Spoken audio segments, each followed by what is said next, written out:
előadásnak. Bocsánat, annyi, hogy eddig központilag halkíts mindenkit, jó? Mert vannak bekapcsolt mikrofonok. Oké, rendben, jó. Jó napot, akkor előbb bemutatkoznék. Csíkos Sándor vagyok, az ELTE növényszervezeteink tanszékén doktorandusz, és endofiton gombákos hatóanyagaival foglalkozom. Köszönöm szépen. És akkor szerintem kezdj is el az adásodat, és hogyha majd lesz valami kérdés, akkor azt kérem, hogy ezt a végén tegyék föl a hallgatók. Jó? Köszönöm. Azt kérhetem, hogy mindenki némítson a magát, mert így visszahallottam magamat. Szerintem valaki nincs lenémítva. Mindenki le van? Jó. Akkor osztom is meg.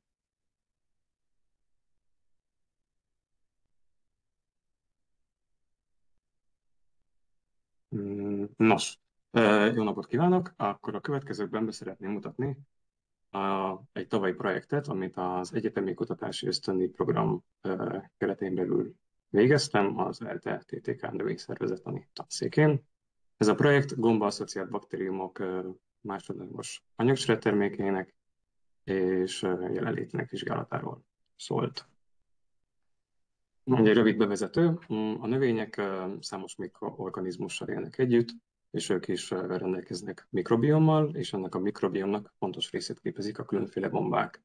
Gondolom sokan ismerik a különféle mikorhizatípusokat és mikorhizákat, viszont nem csak mikorhizaként élhetnek a gombák a növényekkel együtt, hanem úgynevezett endofitonokként is. Az endofitonok olyan gombák, amelyek az életciklusuk egy szakaszában a gazda növényben nem okoznak látható tünetet. Ez a megfogalmazás nem jelent sem funkciót, sem rendszertani kategóriát,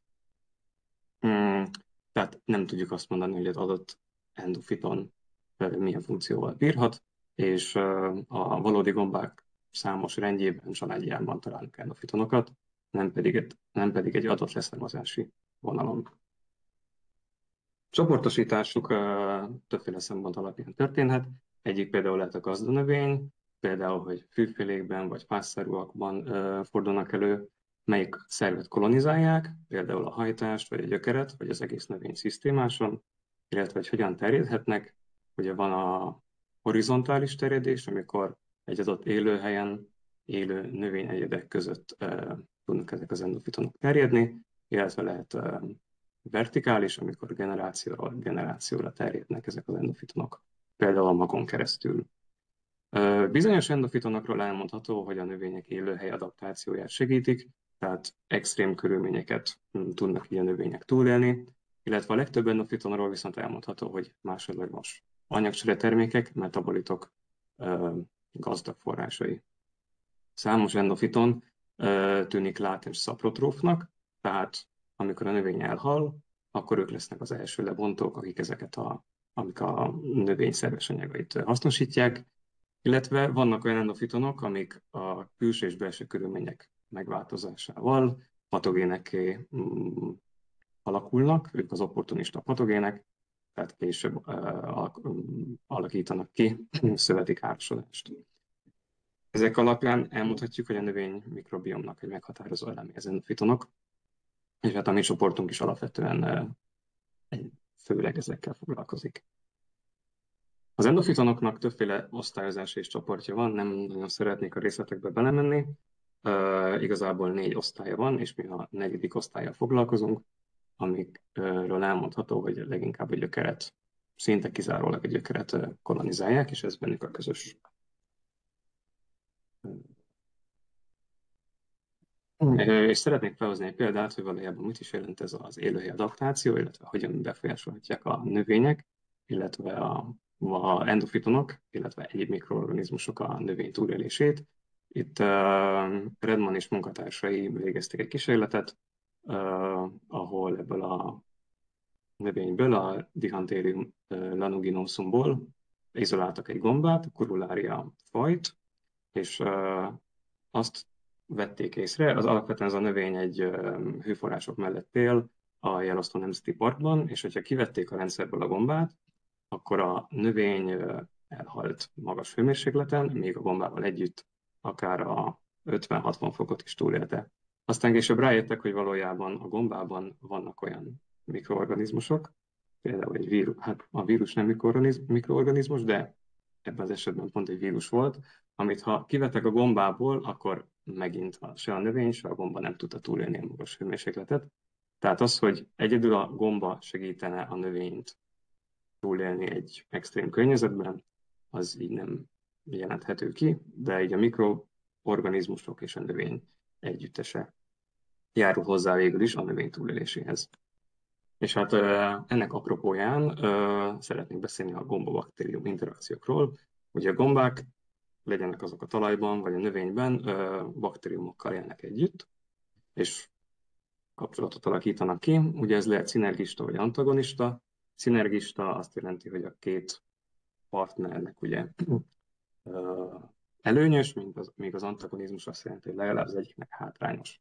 Ennek többféle aspektusa van, ökológiai aspektusai közül például a baktériumok tudnak terjedni és új területeket kolonizálni a gombahifák révén, hogy a felületén tudnak közlekedni a hifáknak. Illetve a két mikroorganizmus kölcsönhatása során az élőhely módosulhat, például a pH megváltozhat a hifa baktérium interakciója során, a tápanyagciklusban is fontos szerepet játszanak, ugye közösen bonthatják le a különféle anyagokat, és hát egy érdekes aspektusa ennek még a mikofágia, amikor a baktériumok elhalt, de akár élő gombahifákat is lebontanak. A alkalmazás szempontjából az interakciók során többféle bioaktív hatóanyag termelődhet, ugye mind a kommunikáció, mint az antagonizmus révén, illetve mind a gombák, mind a baktériumok különféle enzimeket választanak ki, amiket a biotechnológiában tudunk hasznosítani.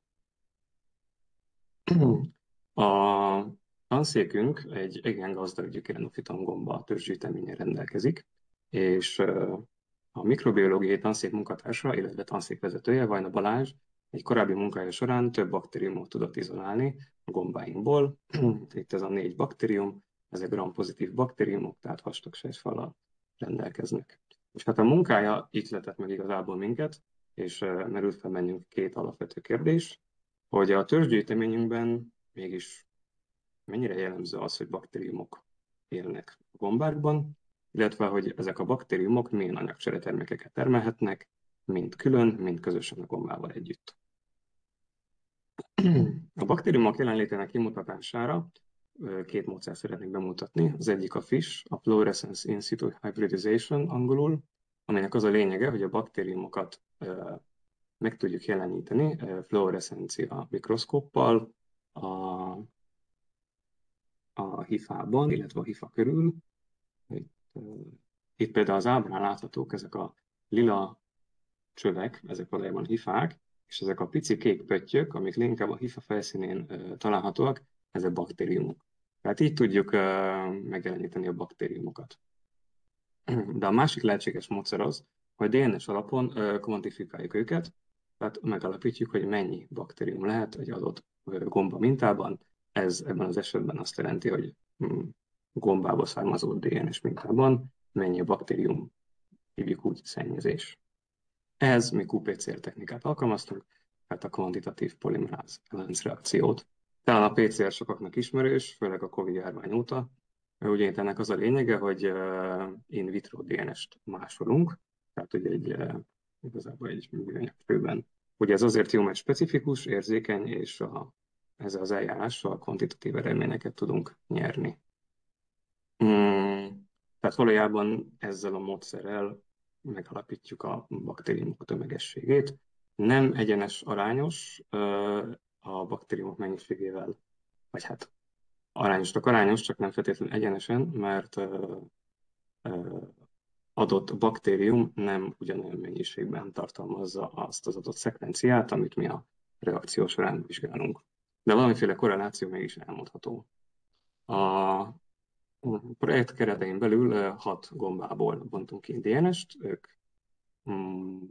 számítottak a mintának, és készítettünk egy referenciát, abból a adott DNS részből, amit szeretnénk detektálni. És hát azt találtuk, hogy a 6 gombában egyrészt van baktérium DNS, viszont a mennyiségük jelentősen eltér, ami mögött többféle hatás is állhat. Ugye, hát ezek a gombák már legalább 10, inkább 15 éve laboratóriumi körülmények között vannak nevelve, szóval ez a baktérium mennyiség nem feltétlenül fedi azt, ami a természetben is előfordulna náluk. De minden esetre azt látjuk, hogy mindegyik gombánkban szignifikánsan, mindegyik gombákban van bakteriális DNS, és azok szignifikánsan eltérnek egymástól. A kérdésünk másik része ugye a másodlagos anyagcsere termékekre irányult. Most leginkább a gombákról fog beszélni, de ez főbb elveiben a baktériumokra is igaz. Ugye a gombák anyagcsere termékei a védekezésben, kommunikációban, illetve a különféle harcban, virulenciában is szerepet játszhatnak. Ugye például a penicillint, azt gondolom sokan ismerik, vagy például a melanint. És ezeknek a vegyületeknek a szintézisének kódolásáért az úgynevezett bioszintetikus génklaszterek a felelősek. Hogy egy klaszter ugye azt jelenti, hogy csoport, tehát valójában azt kell elképzelni, hogy ezek a gének, ahogy az ábra is mutatja, egymás mellett csoportosulnak a gombák DNS-ében, genomjában. És ezek az egyes nyilak, azok valójában az egyes géneket jelölik, és elmondható, hogy ezekben a génklaszterekben mindig kódolt egy fő enzim, ami a vegyület alapvázának szintézisért felel, illetve egyéb módosító enzimek, amik ezt az alapvázat később különféle kémiai módosításokkal látják el. Illetve azt is tudjuk, hogy a gombák, illetve a baktériumok is ugyanúgy különféle nevelési körülmények között más anyagcseretermékeket termelnek. Például megváltoztatjuk a táptalaj összetételét, a hőmérsékletet, akkor különböző vegyületeket fognak termelni. És mi ezt a két elvet alkalmaztuk a későbbi kutatásaink során. És csak egy röviden szeretném szemléltetni, hogyan is működik ez a gének, vegyületek összekapcsolása, nem kell megijedni itt a részletektől. Ugye itt fent látszik egy génklaszter, és mindegyik színhez tartozik egy adott fehérje, és annak egy adott funkciója, ami egy kémiai lépést katalizál. Például a rózsaszín monooxigenáz, ugye az oxidálni fog, a zöld redukálni, és a többi. Igazából ismerve ezeket a géneket, és az általuk kódolt fehérje funkcióját, és a végterméket, illetve a kiindulási anyagot, felrajzolható a szintézis útvonal az egyes kémiai módosítások révén. És igazából ezek alapján lehet hipotéziseket feltenni, és később kísérletesen igazolni ezt az útvonalat. Szóval alapelvében ez ennyi. A kutatás során az omika módszereit használtuk, vagy omikai módszereket használtunk, és ez valójában mit is jelent?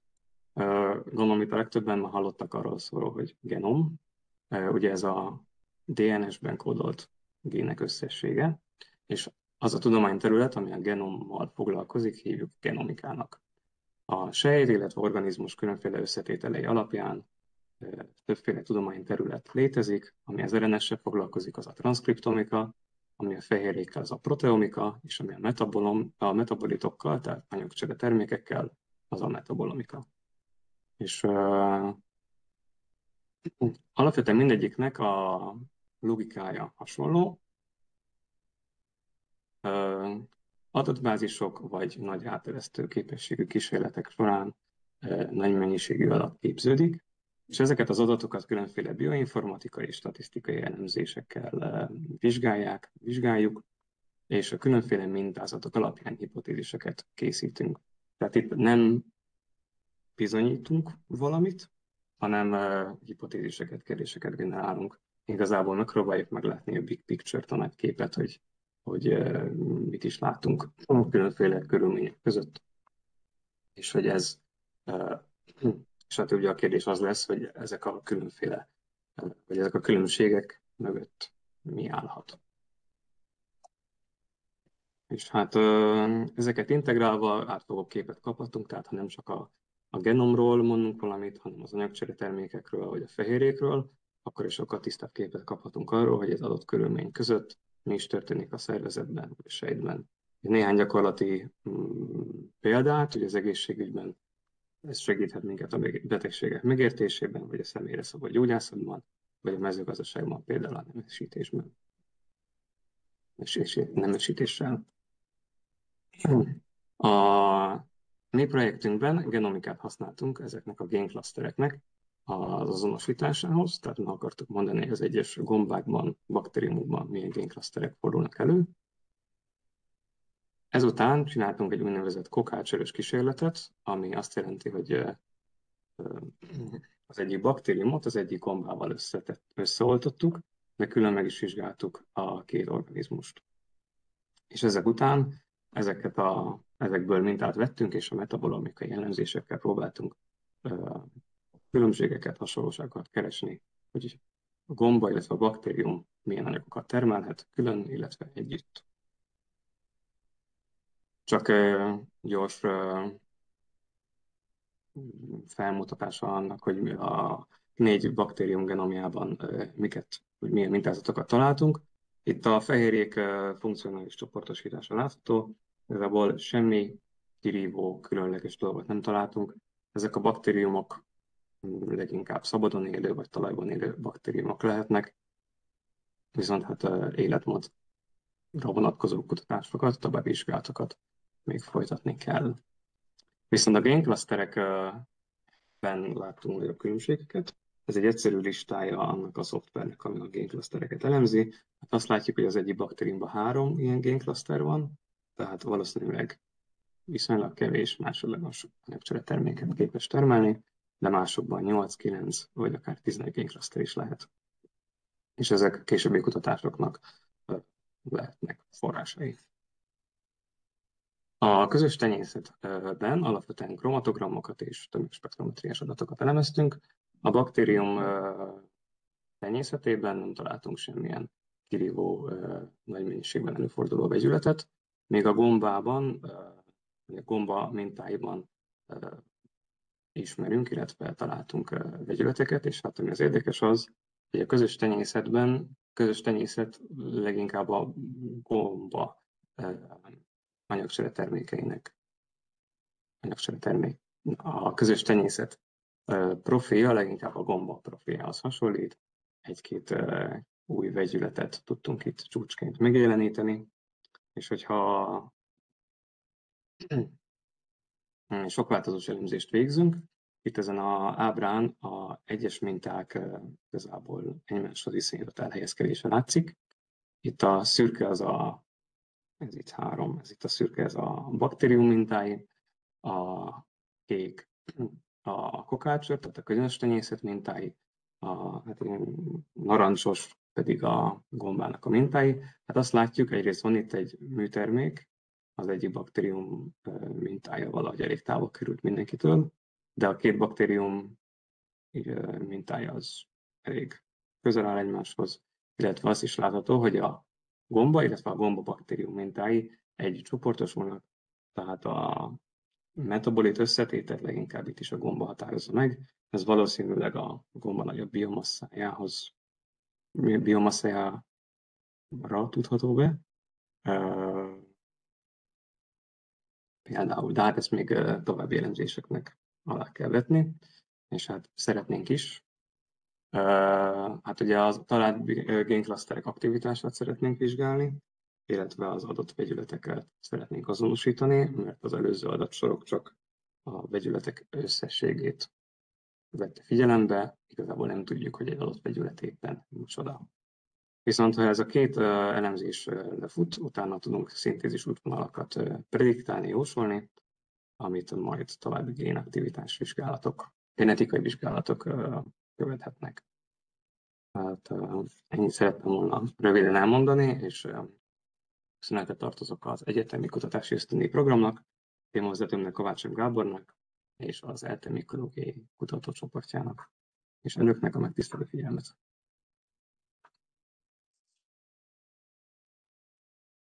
Köszönjük szépen, Sanyi. Van-e valakinek kérdése?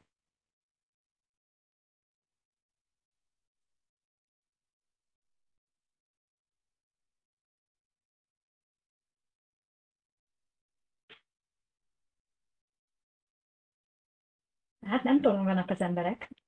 Megmondom őszintén, hogy nekem is ez, tehát hogy nem megfogható, mert azért mégiscsak ilyen, legalábbis én röghöz kötöttem ilyen kalapos gombákkal foglalkozom, és ha jól láttam, itt abszolút ilyen mikrogombákról volt szó, tehát a mikrogombákról és a velük együtt élő baktériumokról. Jól értettem?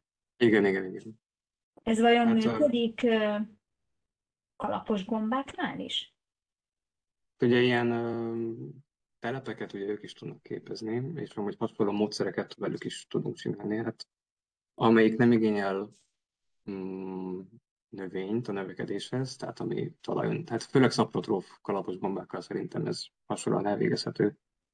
Igazából, hogyha van egy ilyen petricsészés tenyészetünk, akkor ezt a kísérletet ugyanúgy meg tudjuk velük oldani. De hogy akkor ez azt jelenti, hogy kint a természetben ez mindenkitől függetlenül működik. Tehát ez nem csak egy laboratóriumi dolog, hanem mindenhol jelen van. Hát igen, azért egy eléggé mesterséges környezetet készítünk elő, már csak a táptalaj összetétele, a két organizmus kiválasztása, a nevelési körülmény, hát egy 50 millis műanyag csőben nőnek, de hát ezzel próbáljuk modellezni, de igen, alapvetően az, hogy ezek ott a talajban működnek, anyagokat termelnek, ez ismert. Uh-huh. Engem egyetlen egy kérdés fogalmazódott meg bennem, ahogy elmondtad az előadást, hogy írtad, hogy a személyre szabott gyógyászatban tudják hasznosítani ezeket az eredményeket, hogy erre van valami konkrét példa, hogy ez pontosan mit is jelent? Hát itt a módszerre gondoltam, hát konkrét példát én sem tudok, csak a mögötte lévő logikát, hogy hát például a ráknál ugye ott meg tudják vizsgálni, hogy egy adott személynek ugye milyen génjei vannak, és hogy abban milyen mutációk történnek. Az ugye a teljes genom, tehát a genomika vizsgálata.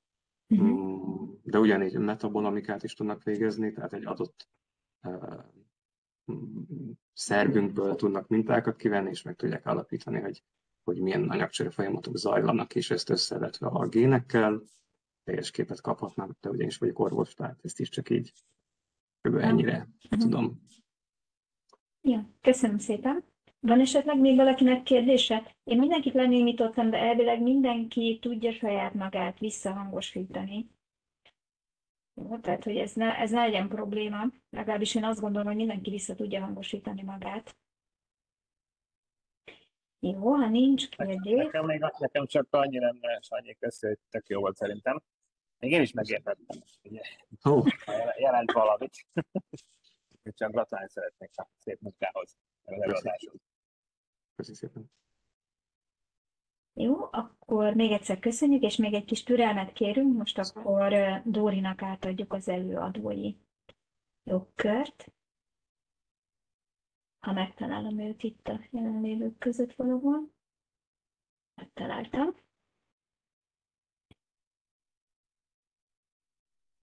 Meg is történt. Sziasztok! Nem tudom, hogy lehet-e hallani. Igen, lehet hallani. Jó, Kérlek, szuper. mutatkozz egy pár szóban, jó?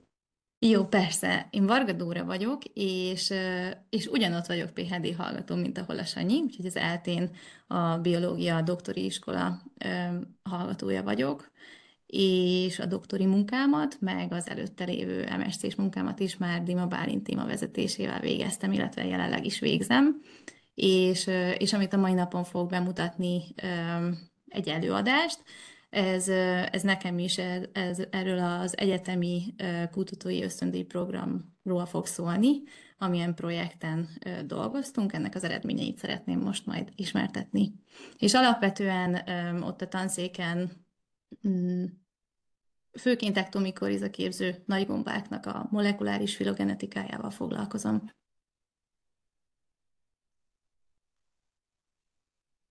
És akkor mindjárt megpróbálom megosztani. Köszönjük.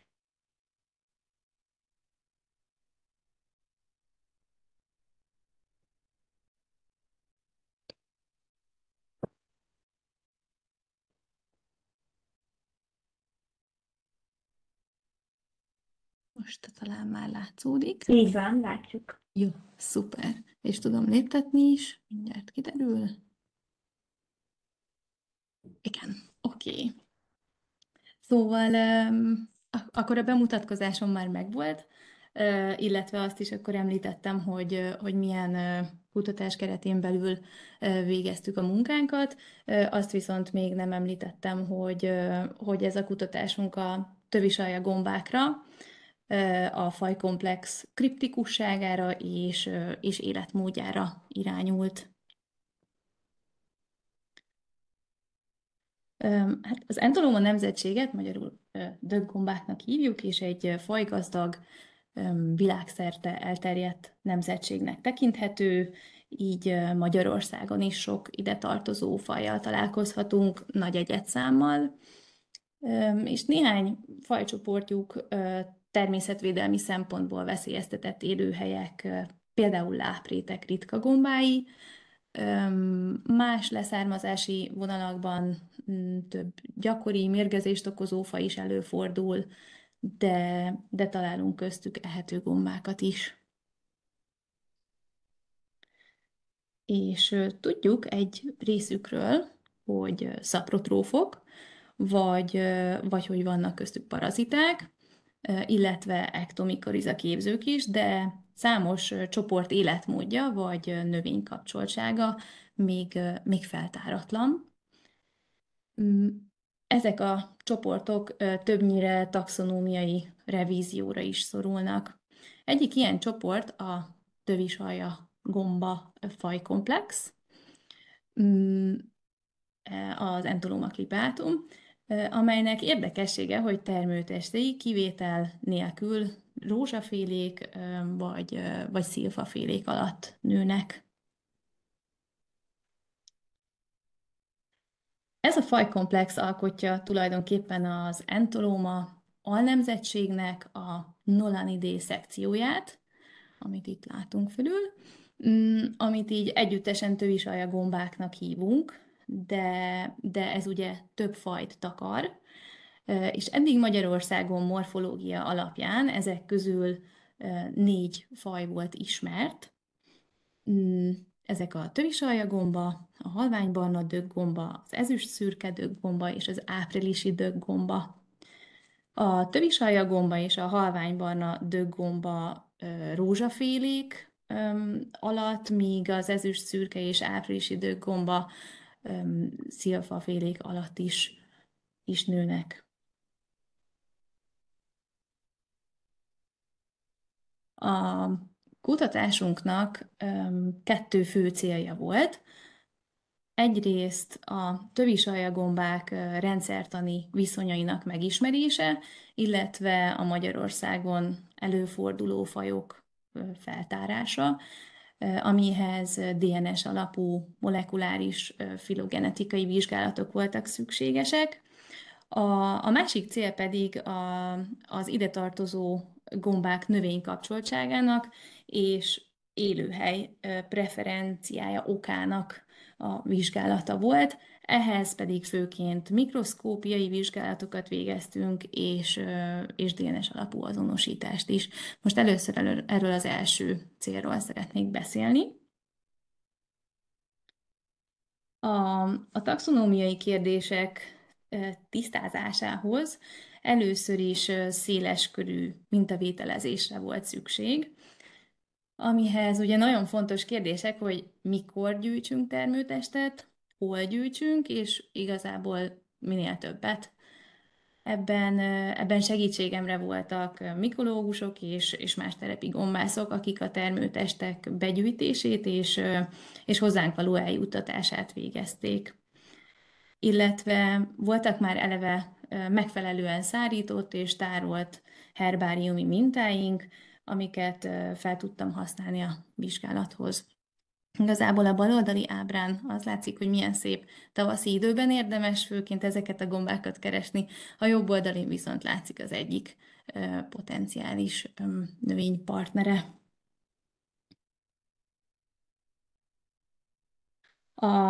A következő lépés már a laborban történik, a termőtestekből DNS-t kell kinyernünk. Ez különböző anyagokkal és módszerekkel történik, aminek a végén a kinyert DNS-t -20 fokon viszonylag sokáig tárolni tudjuk.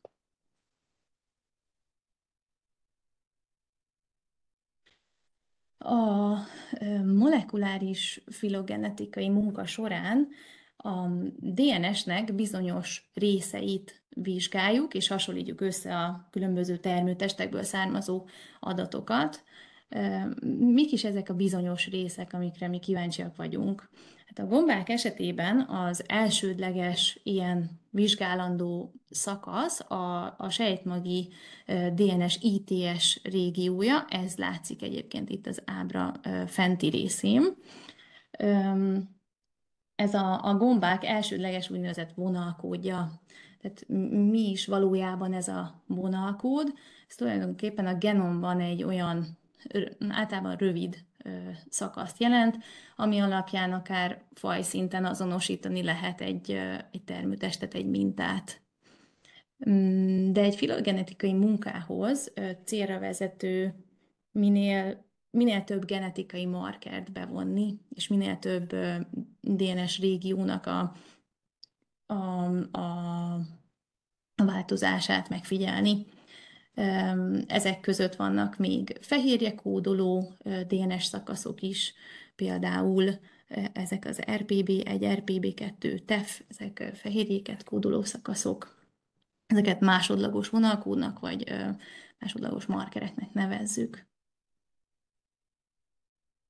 Mi a kutatásunk során most 5 ilyen DNS régiót vizsgáltunk.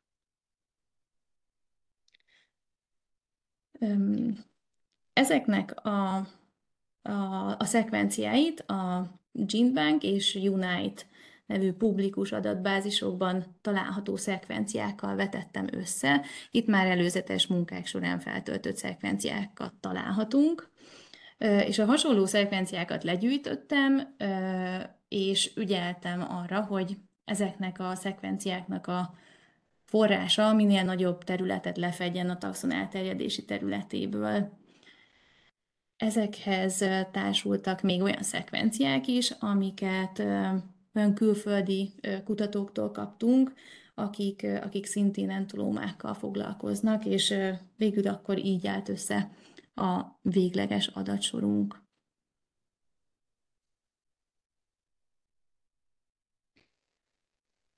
Így a filogenetikai elemzés eredményeként ezt a törzsfát kaptuk, ami a Nolan-idé szekció rokonsági viszonyait mutatja be.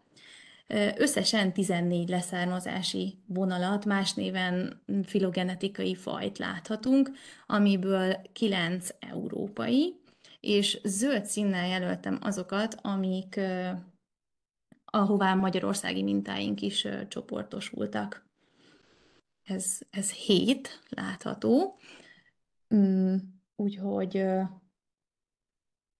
már is a következő ábrán mutatom, hogy ebből a 7-ből ez a 4, amihez most fotókat is tettem be, ez a 4, ami már ismert volt Magyarországról, amit az előadás elején mondtam, hogy már morfológia alapján ismert volt, és ez a további 3, ami még nem, és az is látszik, hogy ezek közül tulajdonképpen egy az, ami fajszinten meghatározható.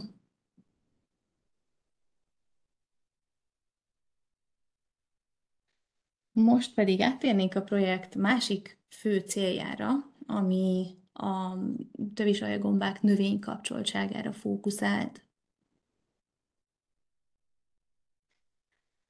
Ha azt feltételezzük, hogy ez a növénykapcsoltság mikorhiza lehet, akkor nézzük meg, mi is az a mikorhiza, csak röviden.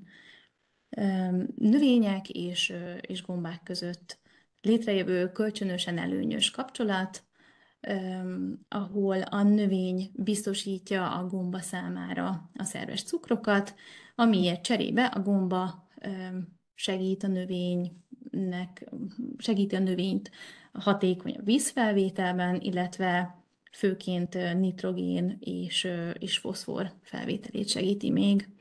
Emellett a különböző stresszorokkal szembeni védelmet is növeli. És nem utolsó sorban kétirányú ilyen szignalizációs interakció is megfigyelhető közöttük.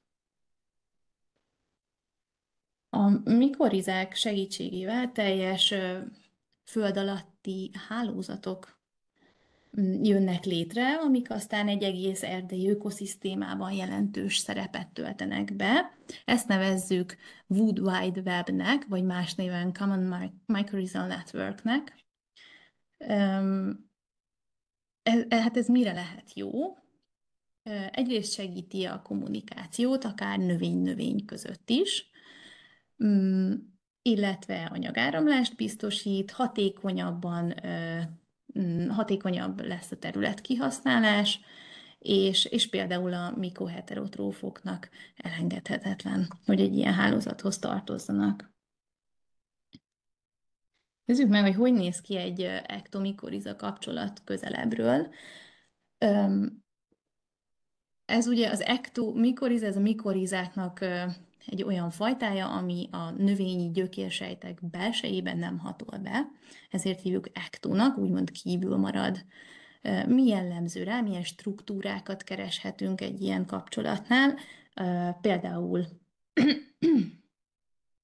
izomorfa, ami a termőtest és a gyökér közötti vastag micélium köteget jelenti, a köpeny, ami kívülről burkolja a gyökérvégeket, illetve a Hartig háló, ami gombafonalak találhatók a növényi sejtek között egy hálózatos struktúrát létrehozva.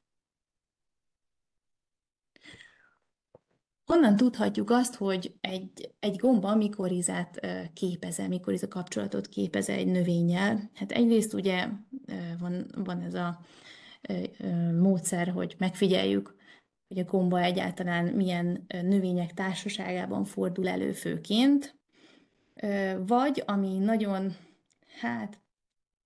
ideális elképzelés az, hogy leásunk a termőtest alatt, és ezt a micélium köteget végig követjük a gyökérig, akkor teljesen megbizonyosodhatunk arról, hogy ténylegesen van közöttük egy kapcsolat, de ami ettől jelentősebben használható mondjuk a gyakorlatban, az egy DNS alapú azonosítás, amikor megtaláljuk a kolonizált gyökér végeket, és DNS alapon azonosítjuk, hogy az milyen gomba.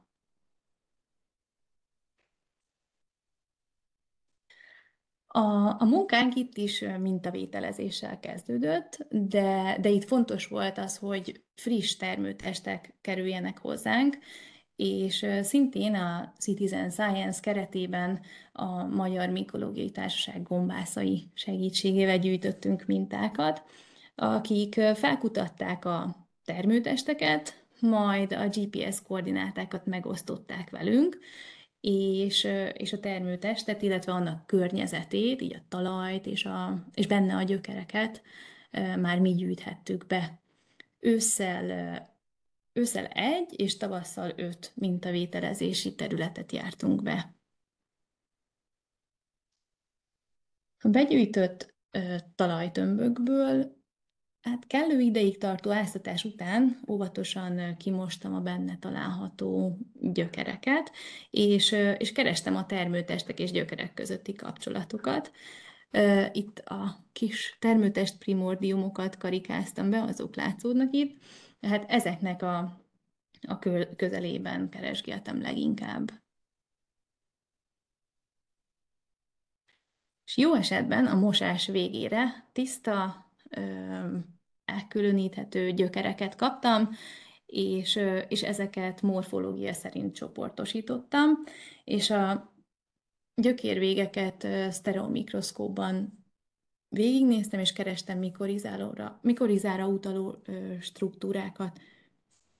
A jobb oldali ábrán egy szerencsés eset látszik, ahol több gyökérvégen is láthatók ezek a mikorizák.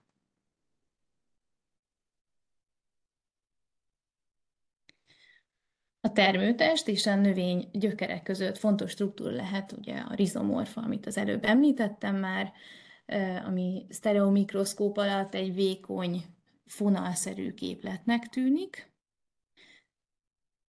de fénymikroszkóppal vizsgálva látható, hogy speciális szerkezete van, egy központi, vastagabb részt közrefog több vékonyabb hifa, és így a rizomorfa segíti a tápanyag gyorsabb áramlását.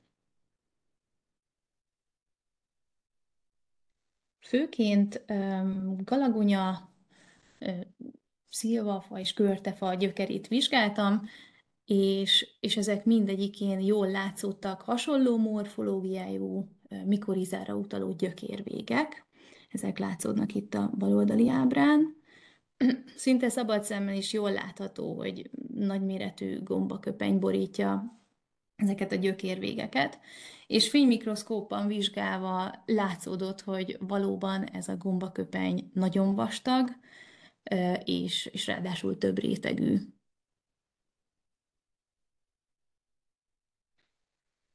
A szabad kézi metszés után a gyökérvégeket gyantába ágyaztuk, és mikrotómmal félvékony metszeteket készítettünk, hát ha így részletesebb képet kapunk a kapcsolatról, de a beágyazás nem sikerült sajnos tökéletesen, de az látszik, hogy milyen vastag tényleg ez a gombaköpeny, illetve ezek a kiágazó hifák, amik begyűjtik a környezetből a tápanyagokat.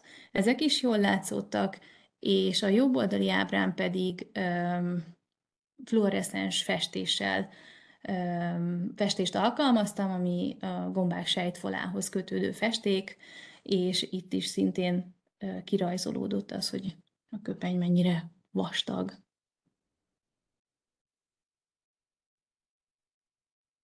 A mikorizált gyökérvégekből sikerült DNS-t kivonnom, és ektomikoriza, illetve enteróma specifikus primerek használatával a 9 begyűjtött gyökérmintából 5 ektomikorizának sikerült a szekvenálása is. Ezek közül egy ide az Entomma sapiumhoz csatlakozott, és a maradék 4 pedig az Entomma clipeatumhoz.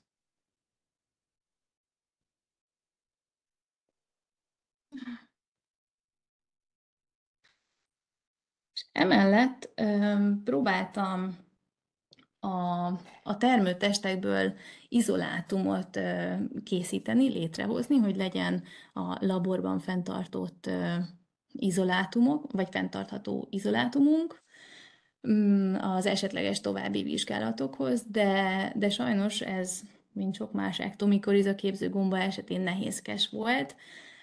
Ilyenkor a friss vágási felületről vettem kis mintát, és tettem különböző specifikus táptalajokra. Hát a szakirodalom alapján az Entomma clipeatumra jellemző a kezdeti lassú növekedés és világos krémszínű telepek kialakulása. Sajnos az őszi mintavételezés után indított izolátumok mind befertőződtek, ez látszik itt a fönti ábrasorozaton. Volt, ami nem is ez a gomba nőtt ki, ez egyértelmű volt, ami baktérium telepeket képzett inkább, úgyhogy az nem volt sikeres. Viszont a tavaszi minták között volt néhány, ami a várthoz hasonló növekedést mutatott. Ezek itt látszódnak. Valóban krémszínű, világos, és nagyjából a növekedés sebessége is megfelelő volt. Amikor elérték a telepek a körülbelül 2 cm-es átmérőjű nagyságot, akkor molekulárisan ezeket is azonosítani tudtam, és ez szerint Entomma clipeatum fajhoz tartoznak, úgyhogy nagyon örültem, hogy sikerült akkor ezeket végül is izolálnom.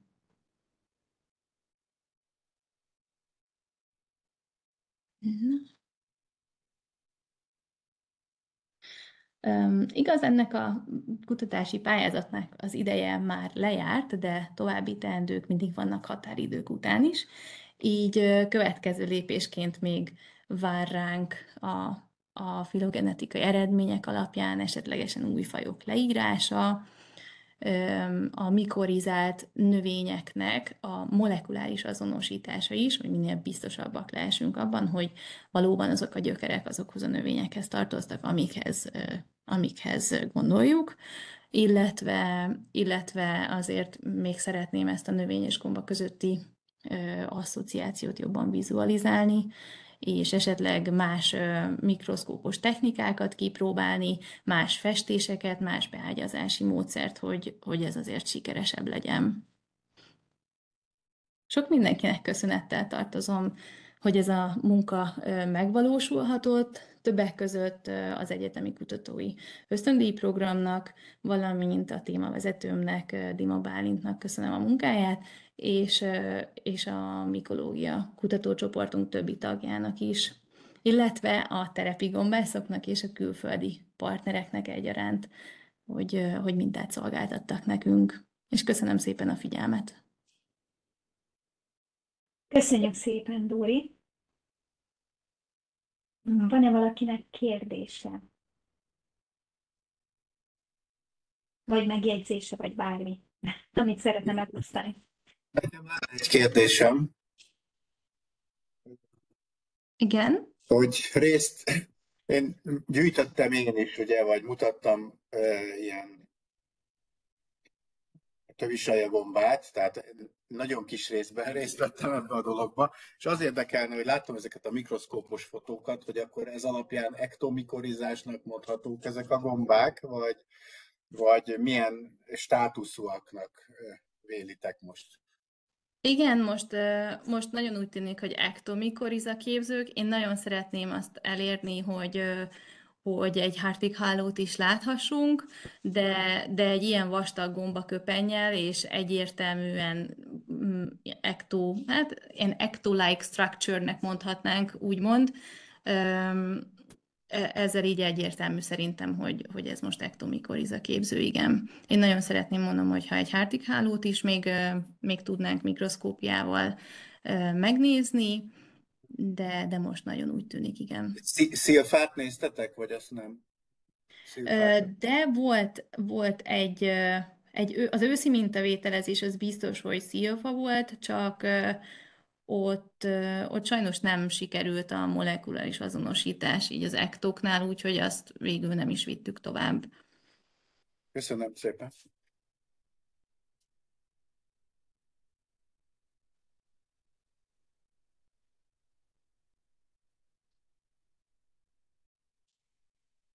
Valakinek még kérdése?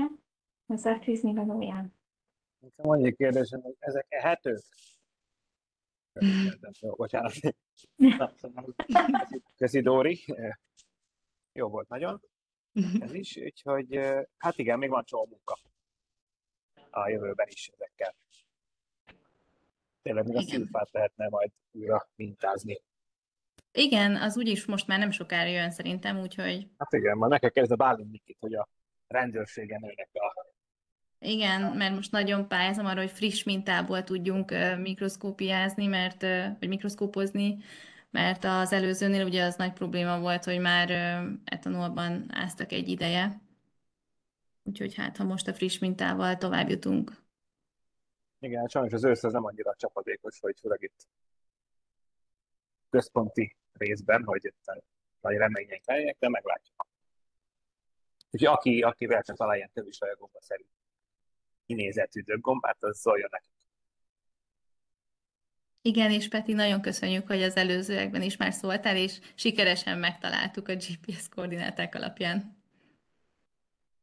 Remélem, hogy sok ilyen lesz még, mert szerintem érdekes, hogy hány faj várható, és hány van itt Magyarországon, tehát tényleg jó lenne, ha ezek le is lennének írva itt részben magyar mikológusok által, vagy teljesen, és tisztába lehetne rakni ezeket a fajokat, mert itt csak a sötétbe tapogatózunk, és azt is, hogy mi lehet a különbség így akár morfológiailag közöttük, vagy élőhely, hogy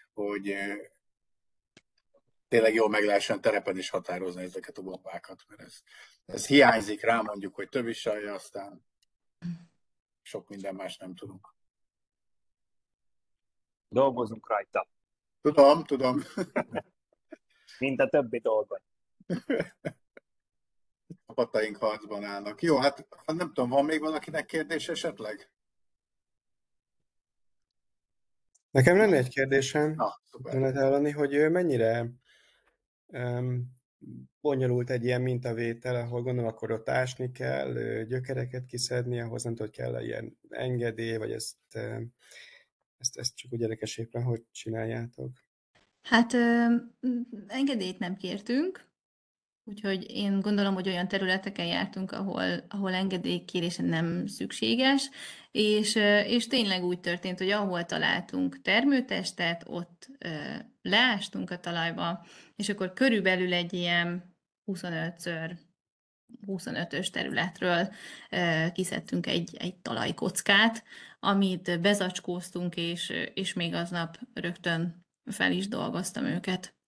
Úgyhogy hát voltak olyan területek, ahol ugye több fa is volt körülötte, úgyhogy azok voltak a nehezebb minták, mert nehezen lehetett kimosni úgy a gyökereket, hogy a gyökérnek ez a finom vége ez ne sérüljön.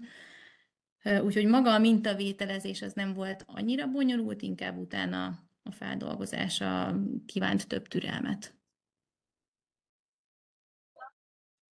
Annyit tennék hozzá, hogy egy helyről kellett engedélyt, azt megkaptuk, ez a budapesti készléti rendőrségnek a telephelye volt, ahol a Bálint Miki ugye elintézte, hogy beengedjen minket ásokkal, lapátokkal, úgyhogy ez egy engedély. Ez kötött volt, de amúgy többi az ilyen, például a saját kertembe volt mintavételezés, más olyan ilyen kalagonyás, bokros, erdőszéli részeken, ahol nem védett területekről szedtük ezeket.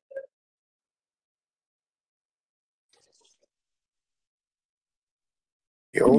Nekem is lenne egy kérdésem, hogy amikor egy ilyen mintát vizsgáltok, akkor elképzelhető, hogy más gombafajt is, tehát ezen kívül a fajkomplexen kívül más gombafajt is találtuk? A gyökereken? Igen. Igen, volt is ilyen, hogy ugye én ezt most úgy próbáltam célzottan keresni ezt a gombát a leírások alapján, meg a tapasztalataim útján.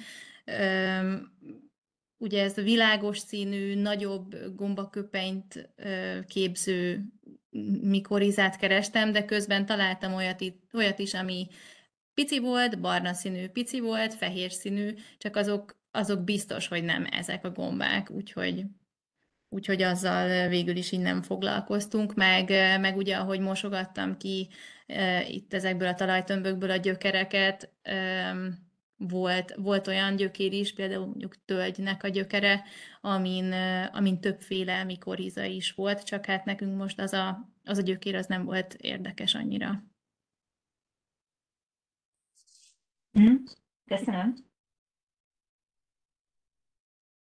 Köszönjük. Van-e még esetleg kérdés?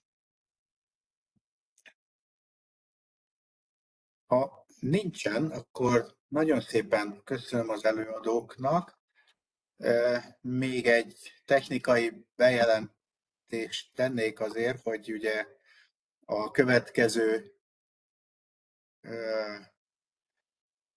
álkozásunk az jelenléti lesz, és az eltén, szokásos helyszínen, a 7. emeleten, és ott egy gomba termesztésről szóló előadás lesz, ami nagyon izgalmas, úgyhogy oda mindenkit szeretettel látunk. Ez november 19-én lesz, illetve december 3-án, 2 hétre, meg Benedek Lajos és Pálfán Ferenc egy közös könyvbemutatót fognak tartani Székelyföld gombáiról, szintén jelenléti személyes előadás keretében, úgyhogy ott lehet jönni, könyvet vásárolni, dedikálnak a szerzők, úgyhogy ott mindenkit szeretettel látunk. Hát nem tudom, Ica, hogy a december 17-i szervezés alatt lévő előadásunkról tudunk-e valamit? Hát egyelőre én még nem tudok, hogy pontosan mi is lesz, de a leírva rajta van, hogy ezt az előadást leszervezze. Jó. Akkor lesz december 17-én egy utolsó Így van. ilyen karácsony előtti előadásunk, úgyhogy mindegyikre meglátjuk a taktársakat, aki érdeklődőket, úgyhogy köszönöm szépen.